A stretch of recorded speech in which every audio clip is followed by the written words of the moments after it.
Well, would you look at that? Look at that. 3 videos in one game week. I know, it's crazy, isn't it? It's mad, but we're getting towards the end of the season. We've got to start banging out the content. We did a free hit draft on Sunday. If you haven't checked that out, I've left a little link down in the description below. Go and check it out. Did a video for Fantasy Football Scout on Monday. Big up to everybody that watched that. Again, link down in the description. And now in this one, we are talking through the team selection for game week 33. So I'm going to have a look, talk about the transfers, quick look back at game week 32, looking ahead to the double game week in 33, and talk about some of the players that can help you with your team as well while I help myself. All right, makes sense? Cool. If you haven't hit that subscribe button yet, please do. If you're new to the channel, please subscribe. If you've been there before and you've come back and you haven't subscribed, it's free, guys. It's free. It costs you absolutely nothing, and it does help the channel so much. So please do hit that subscribe, and let's dive straight in. All right, the team selection for game week 33. Boop.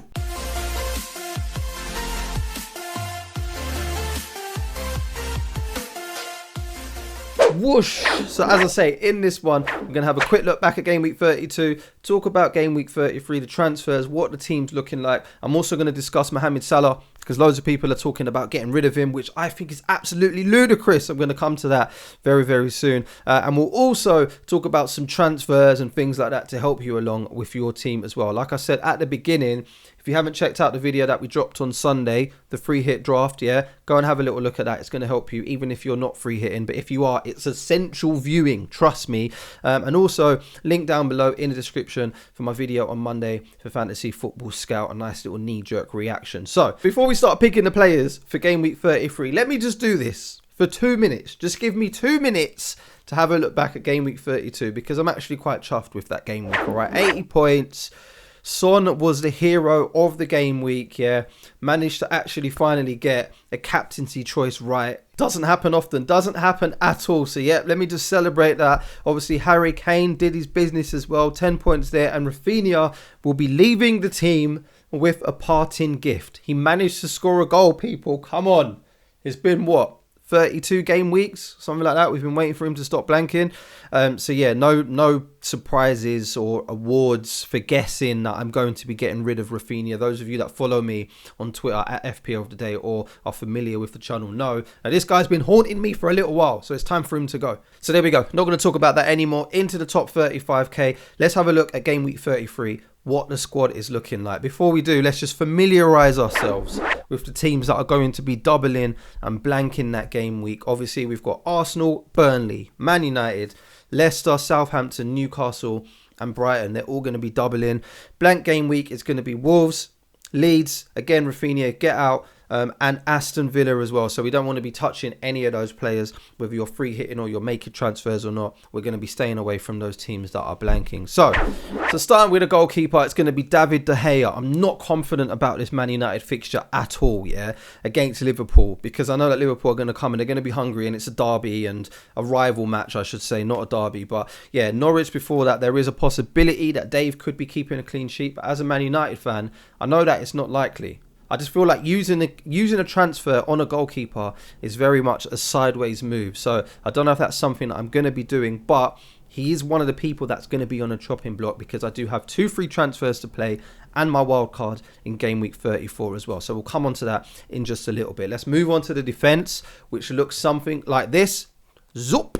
Trent Alexander-Arnold is in there, player of the season. Come on, what a guy. Rudiger might be one of the players that make way. Again, spoiler alert, I am looking at a double game week player, or maybe someone like Cancelo. Yeah, we'll talk about that in just a bit. Ben White's there. 2 tricky fixtures, 2 attacking teams, Southampton and Chelsea. We've just seen what Chelsea can do with that 6-0. I'm not 100% confident with Arsenal's defence, but Ben White's already in the squad. I'm not going to be using a transfer to take out a double game week player. That's just ludicrous. We don't do things like that, guys. Come on. So Ben White's going to stay in there. Tarkowski was the person that I brought in last game week to make sure that I had another double game week player. West Ham and Southampton. Burnley just look awful. I don't know what's going going on with them. So I'm really not confident with their defence. I only brought him in because I needed to take out Robertson. And yeah, you saw what the team looked like for game week 32. There was just no space for him. So I thought, why not just bring in somebody that can play in the double game week for 33. Nailed on. Tarkowski was the guy. He's probably going to play because now he's here. But yeah, that's what the defence is looking like at the moment. Trent Alexander-Arnold, Ben White, Rudiger and Tarkowski.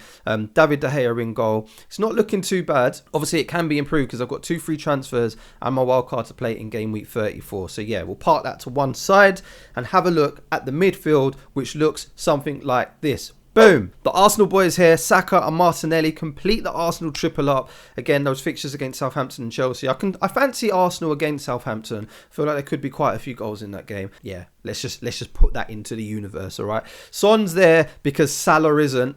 He's the one person that I really am afraid of for game week 33. Mohamed Salah could really punish me this game week because Liverpool are playing Man United, and like we said when we was talking about Dave, Man United are not looking good at the back at all. So Liverpool turn it on and Man United start doing stupidness, it could be a 4 or 5-0. Like, I'm not afraid to say that as a Man United fan. Like, and Salah is also due some goals very soon. So I can see that being a massacre if Liverpool come out and they're really hungry for it. So yes, I am really afraid of Salah. I will talk about that again a little bit later on at the end of the video. But Son is in there. Harvey Barnes next to him.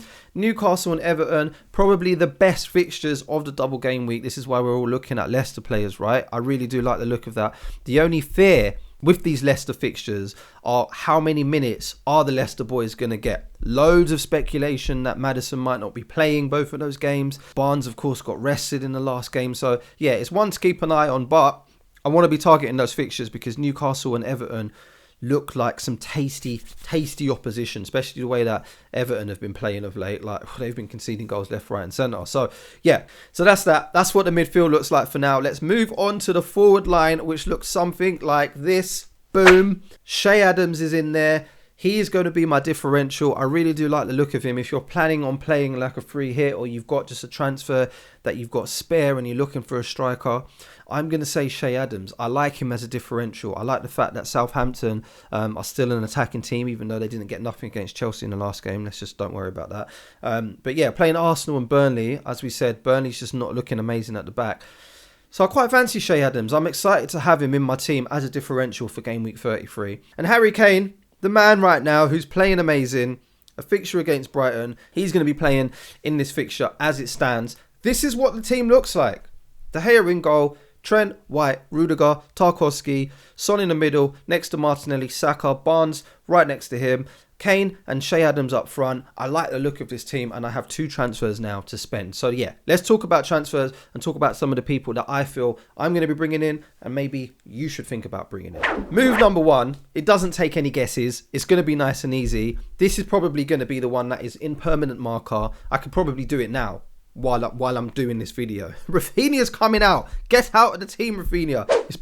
It's been well overdue, all right? He's coming out for Maddison. So like we said, it looks like Maddison, there is a big fear that he's not going to be playing because of how many minutes he's played in the last few. But I do really want him in my team, and there's not really much to think about here. I mean, Leicester's fixtures are nice.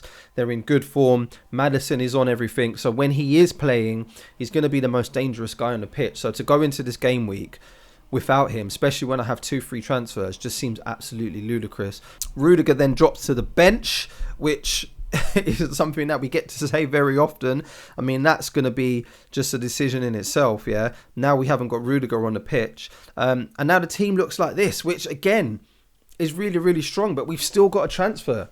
We've still got room to make a move. So, either I do this. I take out Harry Kane and I put in Cristiano Ronaldo, leaving us with 9 double game week players for game week 33. I like the sound of that. I think that's really good. But do I really want to be taking out Harry Kane when he's playing the way that he's playing and putting in someone like Cristiano Ronaldo when he's playing the way that he's playing? If I'm using my free hit, maybe so. Maybe he's a person that I want to take a punt on and I do put in someone like Cristiano Ronaldo. But in this instance, in this case, I don't know if I can do that. I don't know if he'll be able to do that. I'll be watching that game and I'll be really, really annoyed if he does do some damage. And I feel like he really can against Brighton. Like, he's due a couple of goals as well. It's only a matter of time before they come. So the other move that I could make, and maybe you can consider as well, is taking out someone like Rudiger and putting in Cancelo. The problem with that is, if I bring in Cancelo, who do I bench? What do I do? Like, do I take out Trent against Man United? I don't want to be taking out Trent against Man United. Do I drop a double game week defender like Ben White or Tarkowski? Do I just leave Cancelo on the bench to rot and then just bring him in on my wild card anyway? Because that's what I'm going to be doing in game week 34. Like, it's a tough decision. And maybe one that is making me lean towards the Ronaldo move to just have a little bit of fun with it. The third and final move that I could make is just take out David De Gea, because I really don't like the look of him in those fixtures. I just feel like any keeper decision is a sideways move now. So I could bring in a Newcastle, I could bring in like Dubravka, I could bring in Kasper Schmeichel, I could do something like that and then cover those fixtures maybe to help to protect the rank. But I just feel like it's a sideways move. So yeah, I've got some choices here. Let me know what you're going to be doing, or what you would do if you were me in this situation. Are you going to be bringing in Ronaldo, or would you want to be getting rid of someone like De Gea, knowing the damage that Liverpool can actually do? Or are you crazy enough to take out someone like Son and put in Bruno Fernandes? That's definitely not a move that I'm going to be making. Before we wrap up, I want to talk about the man that everyone has been discussing on Twitter, which is Mohamed Salah. Right, so I understand the frustration, and as a non-Salah owner, I really do get it. Like, he's not a person that I'm going to be wanting to try and move my whole team and squad around to bring in. But if I did own Salah, I wouldn't be taking him out, simply because of how I've been banging on about this Man United fixture. He's then got Everton, and then look at the rest of these fixtures after that. Newcastle, Tottenham could be tough, granted. Aston Villa, Southampton and Wolves. Like, come on. We need Salah for these games, right? Like, I'm going to have to bring him in. I'm going to have to bring him in at 34, 35 or something like that. Or I'm literally going to be trying to hide behind the sofa every time that Liverpool play. And I don't know if I can deal with that stress for the rest of the season. So yeah, my advice would be, if I did have Salah, I'd be keeping him. If I don't own Salah, which is the case right now, I wouldn't be bringing him for this week and using that transfer when I could be using it elsewhere. But I am going to be very afraid on Tuesday, the 19th of April at 8 o'clock. Please just leave me be, because I'm going to be sweating, absolutely sweating. So there we go. That is it. That is it. Those are all the players that I'm thinking about for Game Week 33, which hopefully helps you with some of your transfer decisions. Leave a comment down below. Let me know what move you think that I should be doing. What would you do if you was me? What are you doing in your case? Let me know down in the comments. Are you playing your free hit? Are you going to be navigating through transfers? Are you going to be bringing in Bruno Fernandes? Who are you going to be captaining? Are you going to risk it on Maddison with the minutes? I don't know if I am. Like, I need to be looking at captaincy choices here as well. Also, like I said at the start of the video, if you haven't checked out the free hit video that we dropped on Sunday, have a look at that, because especially if you are using your free hit, it's going to be essential viewing. Even if you're not, it's going to help you with some more transfers and bits like that, because I go into some depth. And also Fantasy Football Scout, we dropped one on Monday. Let me know your thoughts on that down in the comments there. Do you want to see longer videos and more streams over on this side on FPL of the day? Good luck as always. Please do, before you go, hit that subscribe button if you're new or you're returning and you haven't subscribed. Like I said, it's free, it costs you nothing, and it really does help the channel. And hopefully I'll see you on the next one. All right, good luck.